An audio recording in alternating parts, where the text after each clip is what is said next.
สวัสดีครับ ผมชื่อนายฤทธิพร ตันกูล ศึกษาอยู่ระดับชั้น ปวส. 2/2 กลุ่ม 3 แผนกช่างไฟฟ้า วันนี้ผมจะมานำเสนอโครงการ โดยมีชื่อโครงการว่า โครงการแอโรบิกยามเช้า ชื่อบุคคลหรือหน่วยงานที่รับผิดชอบ ก็คือนายฤทธิพร ตันกูล หลักการและเหตุผลของโครงการนะครับ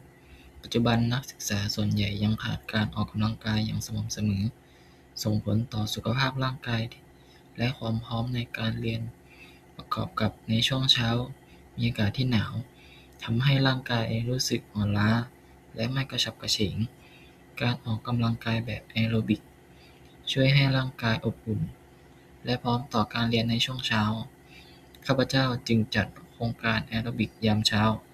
เพื่อส่งเสริมสุขภาพและสร้างความสามัคคีในกลุ่มนักศึกษา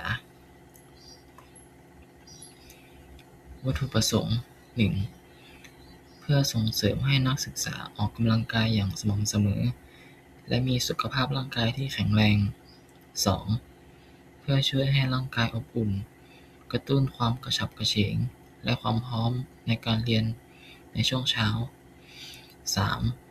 เพื่อเสริมสร้างความสามัคคีและความสัมพันธ์อันดีในกลุ่มนักศึกษา เป้าหมายของโครงการนะครับจะแบ่งเป็น 2 แบบ แบบที่ 1 เป็นเชิงปริมาณ จะมีผู้บริหารจำนวน 5 คน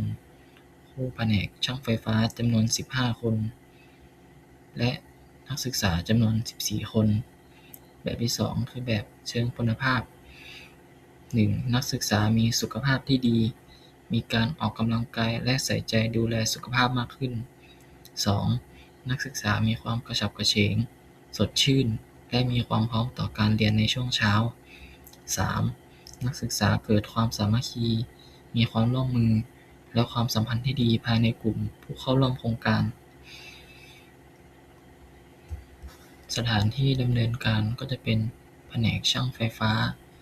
ที่วิทยาลัยเทคนิคพะเยา วิธีดำเนินโครงการ ขั้นเตรียมการมี 1. เสนอโครงการเพื่อขออนุมัติ 2. แต่งตั้งคณะกรรมการดำเนินงาน 3. ประชุมที่ปรึกษามอบหมายงาน 4. กำหนดรูปแบบและวัสดุ 5. สืบราคาวัสดุอุปกรณ์ 6. จัดซื้อวัสดุอุปกรณ์ ขั้นดำเนินงาน 1. ดำเนินการจัดงาน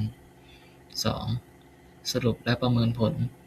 3. จัดทำรายงานการดำเนินงาน ระยะเวลาดำเนินการจะเป็นวันอังคารที่ 10 กุมภาพันธ์ พ.ศ. 2569 งบประมาณก็จะอยู่ที่ 2,200 บาท แหล่งเงินทุนก็จะมาจากวิทยาลัยเทคนิคพะเยา ค่าใช้จ่ายก็จะแบ่งเป็นค่าวิทยากรจำนวน 1,200 บาท ค่าเครื่องดื่ม 320 บาท และค่าอาหารว่าง 680 บาท รวมเป็นเงินทั้งสิ้น 2,200 บาท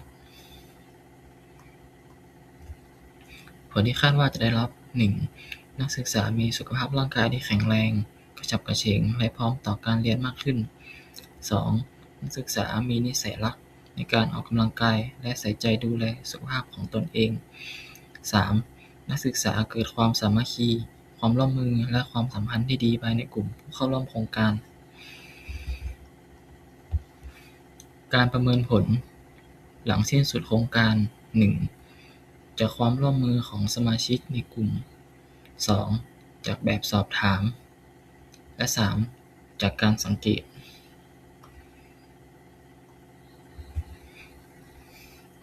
การนำเสนอโครงการของผมก็สิ้นสุดเพียงเท่านี้ครับ